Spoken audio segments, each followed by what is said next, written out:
So we've got a bunch of marbles here that came out of the kiln a couple days ago, and when I'm not around, what I ask my studio staff to do is just leave them on my bench because some of these I'm going to put back in the kiln to help achieve the colors I'm looking for. That's predominantly true in any that have silver. So you can see these really bright blue ones. That is from silver, and while the bright blue is pretty, it's a little dark and subtle. It doesn't have quite the vibrancy or the detail that I want. And so when I throw those back in the kiln heats up, stays at about 1050 degrees all day. And then we run a cycle at the end of the day before we anneal it. It's called a striking cycle. And that's something that's going to ramp up the kiln to about 1125 for 20 minutes, maybe 25.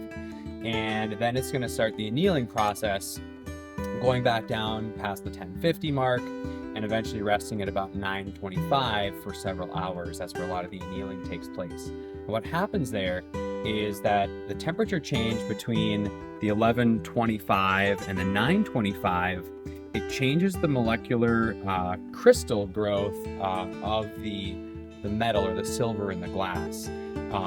And so essentially what it's doing is from our perspective, it's changing the color.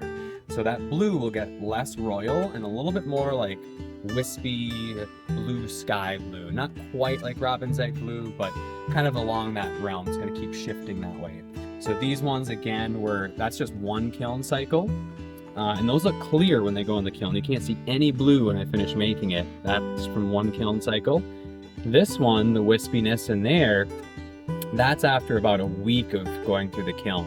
Now, some of them take, 1 or 2 or 3 cycles. This one I left in for many cycles to get the color I wanted, and it's reached the end. It's starting to go kind of milky, as we call it. It gets more of like a wispy, almost butter yellow color, and that's what you have to watch. Like, that's not really what you want, but I really wanted the wispy blues on the outskirts of the trails in this marble, and so that's what I was waiting for. So the center of the design got a little milky, but I really wanted more of those blues to pop where there's more negative space. And so that's what I was waiting for there. And so that one's done. The other small ones are going to go back in the kiln for 1 or 2 more cycles probably.